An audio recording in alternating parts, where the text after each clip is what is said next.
Time heals all wounds. Not. If you've ever had trouble healing from ignoring a problem that you hoped would go away, this video is for you, so stick around. First, be sure to subscribe to LilyTube and hit the bell for notifications. Thanks so much for tuning in to LilyTube. This video is sponsored by Canyon Foot and Ankle. From simple nail care to advanced trauma and reconstructive care, their podiatrists have the training and skills needed to resolve even the most complex cases. Treat your feet to the exceptional care they deserve. The passage of time may take the edge off of acute pain, but it doesn't heal the pain. On the other hand, time can be used well for healing purposes. And when time is used well in terms of healing wounds, then it is because we do something specific with and within that time.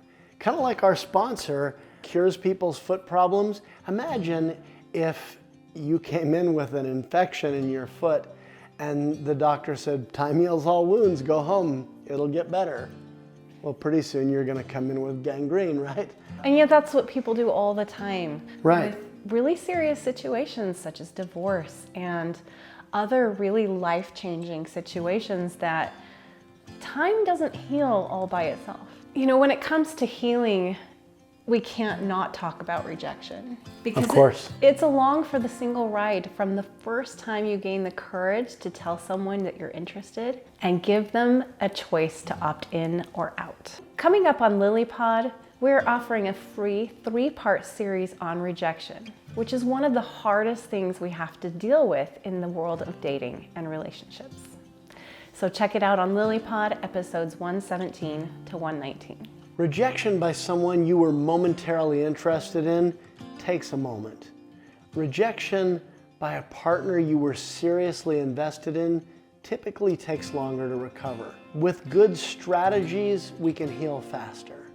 With poor strategies, we may even cause more damage. I can tell you that in my own experience, I went around every day, all day, feeling like I'd been kicked in the stomach. I woke up to that. I took it to bed every night, and it was relentless. I mean, I carried that pain around all day long, every day, for a long time. If you're thinking thoughts like, my life is ruined, it wasn't supposed to be like this, you know, you're going to have, those are very heavy thoughts to carry around, and it's going to cause you pain. It's going to delay healing when you hang all these judgments on what happened.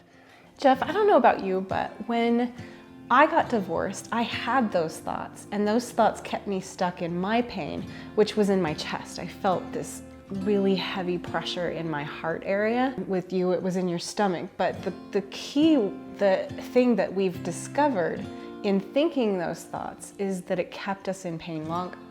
Right, because the thoughts were that something was wrong, something had gone wrong. And don't you think they were natural, like thoughts? It seemed like they were just truths even. I didn't question them because my values and the things that I had sort of grown up with said that I had failed. And, you know, what was the point anymore? And now that we've learned coaching strategies for our clients and we apply them in our own lives, we know, if looking back, if we had been able to apply those strategies and more intentionally choose thoughts that were more supportive to our healing process, we would have healed a lot faster. What are some poor strategies? Letting go of everything but what you are focused on. Neglecting to go to work or pay bills because you don't feel well. Substance abuse, pornography, or excessive indulgence in video games or other escapes. That might numb you. Right. But it won't heal you. And that would include things like emotional eating, blaming someone else, you know, the constant telling your divorce victim story to anyone and everyone that will listen. For a while, that might help you to process things. After a certain period of time, it's important to shift that and start to look at, okay, what's in my future? What reasons do I have to feel hopeful? Right, Jeff. I know that's something that even you experienced. When you weren't feeling well after your divorce, when you were pretty obsessed about that loss, just like I was with mine, before we ever knew each other, you had a hard time dealing. Right, and I thought, oh, well, I'll pay the bills and I'll pay my debts when I'm back on my feet, when I'm in a better place. But you slide and slide and slide in a worse place when you're not doing those basic things. Yeah, so that's really good counsel for those of you who might not feel well, is to keep on top of things as best you can while you are intentionally and actively healing your pain. You know, Jeff, I remember telling my victim story to anyone who would listen. And I think that when you stop telling your victim story is when you get so sick of it, you don't want to hear it again. And that's how I feel about my victim story even now. And yet back then we almost couldn't help ourselves, right? Of course. Yeah. So what are better strategies for addressing these problems? Well, one would be to make your mess into a message. Which is what we're trying to do with these videos. Give your loss meaning and help others to feel not quite so alone in their own struggles with similar hardships. And another one is to shift your destructive stories to stories that are more supportive.